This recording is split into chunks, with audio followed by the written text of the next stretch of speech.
अस्सलाम वालेकुम। Cigarette smoking एक ऐसा अमल है जिससे इंसान की पूरी बॉडी डैमेज होती है, मगर हमारी बॉडी में सिगरेट स्मोकिंग की वजह से जो पार्ट सबसे ज़्यादा डैमेज होता है वो हमारे लंग्स हैं।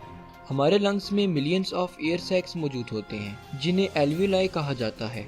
जब हम सांस अंदर लेते हैं तो एल्वियोलाई में मौजूद ऑक्सीजन एयर में से ब्लड में शामिल होती है, और जब हम सांस बाहर निकालते हैं तो ब्लड से कार्बन डाइऑक्साइड निकलकर एल्वियोलाई में जाती है, जहां से फिर ये बॉडी से बाहर निकाल दी जाती है। एल्वियोलाई तक एयर को लाने और बाहर निकालने के लिए लंग्स में एयरवेज मौजूद होते हैं जिन्हें ब्रोंकाई कहा जाता है। इन ब्रोंकाई की लाइनिंग में म्यूकस प्रोड्यूसिंग सेल्स मौजूद होते हैं जो म्यूकस प्रोड्यूस करते रहते हैं, जिसकी वजह से जब हम सांस लेते हैं तो एयर में मौजूद डस्ट पार्टिकल्स और माइक्रो ऑर्गेनिजम्स वगैरह इस म्यूकस में ट्रैप हो जाते हैं। इसके साथ साथ ब्रोंकाई की इंटरनल लाइनिंग के सेल्स की सरफेस पर हेयर लाइक प्रोजेक्शंस यानी सीलिया भी मौजूद होते हैं। ये सीलिया डायरेक्शनल मूवमेंट कर रहे होते हैं, जिसकी वजह से जो म्यूकस प्रोड्यूस होता है वो ऊपर की तरफ धकेला जाता है ताकि म्यूकस के साथ जो डस्ट पार्टिकल्स और माइक्रो ऑर्गेनिजम्स अटैच हुए हैं वो भी बॉडी से बाहर निकल पाएं।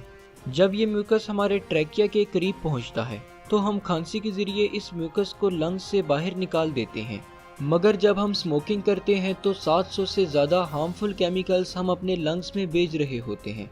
ये केमिकल्स हमारे ब्लड में शामिल होकर पूरे जिस्म को नुकसान तो देते ही हैं, मगर इसके साथ साथ लंग्स को पूरी तरह डैमेज करते हैं।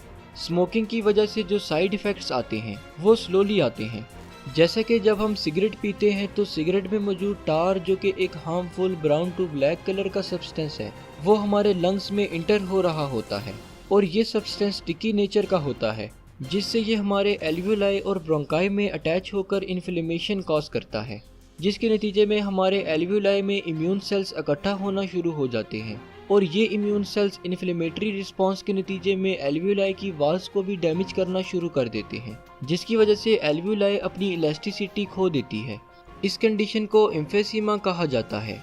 एम्फेसीमा के नतीजे में ऑक्सीजन और कार्बन डाइऑक्साइड की एक्सचेंज एल्वियोलाई में अच्छे से नहीं हो पाती, जिसकी वजह से स्मोकर्स को थकावट, सांस में कमी, वीजिंग और चलते वक्त दम घुटने वाली सिम्टम्स जाहिर होती हैं। इसके साथ साथ स्मोकिंग की वजह से हमारे ब्रोंकाई में मौजूद सीलिया भी डैमेज होते हैं, जिसकी वजह से ब्रोंकाई के अंदर जो म्यूकस प्रोड्यूस होता रहता है वो अच्छे से बाहर नहीं निकल पाता, जिससे स्मोकर्स की चेस्ट भारी भारी सी रहती है। इस कंडीशन को क्रोनिक ब्रोंकाइटिस कहा जाता है। इस कंडीशन के नतीजे में स्मोकर्स को बार बार खांसी आती रहती है, मगर फिर भी म्यूकस लंग्स से बाहर नहीं निकल पाता। सिगरेट स्मोकर्स में ये दोनों कंडीशंस एक साथ पाई जाती हैं, और जब ये दोनों कंडीशंस एक साथ हों तो इसे क्रोनिक ऑब्स्ट्रक्टिव पल्मोनरी डिजीज़ कहा जाता है। इसके अलावा स्मोकिंग की वजह से लंग कैंसर के चांसेस भी रहते हैं, यानी दुनिया में लंग्स कैंसर के 90% केसेस सिगरेट स्मोकिंग की वजह से होते हैं। और अगर आप एस्थमा के मरीज हैं तो स्मोकिंग एस्थमा को मजीद वर्स बनाता है। एक सर्वे के मुताबिक ये देखा गया है कि वर्ल्ड में हर 5 में से 1 डेथ स्मोकिंग की वजह से हो रही है, इसलिए इस हैबिट से छुटकारा पाना बहुत ज़रूरी है।